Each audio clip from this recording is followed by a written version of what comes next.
કલ્પના કરો કે મારા હાથમાં એક આ જાડું લાકડું છે અને આ કુવાડી છે. આ કુવાડી દ્વારા જો 100 વ્યક્તિ દ્વારા આ લાકડા ઉપર ઘા મારવામાં આવે તો વેલા કપાઈ જાય, યા પછી 10 લોકો દ્વારા આ લાકડા ઉપર કુવાડીને ઘા મારવામાં આવે તો વેલા કપાઈ જાય. તમને જવાબ જાણીને થોડોક આશ્ચર્ય થશે, એવું જ કંઈક અહીંયા થયું છે.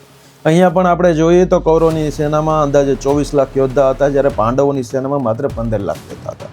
અને કૌરવોની સેના છે વધુ મોટી સાથે વધારે શક્તિશાળી પણ હતી, કારણ કે ભીષ્મ, દ્રોણાચાર્ય, કર્ણ, ભીષ્મ પિતામહ જેવા મહાન યોદ્ધા હતા, જ્યારે પાંડવો છે તેના પુત્ર અને તેના શિષ્યો હતા.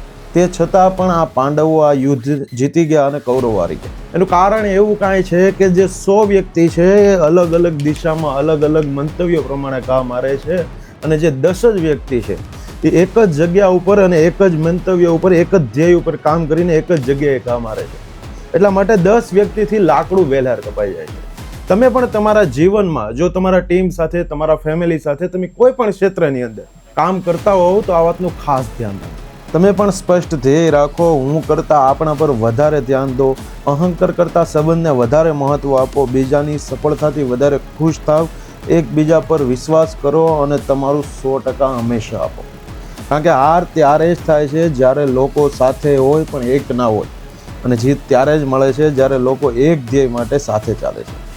એટલે તમારી જે શક્તિ હોય, તમારી પાસે જે બળ હોય તમને જીતાડતું નથી, પણ સાચી દિશામાં વપરાયેલી શક્તિ તમને જીતાડે છે. વિડીયો ગેમ હોય તો લાઈક કરો, શેર કરો, કોમેન્ટ કરો અને follow for more videos. Thank you.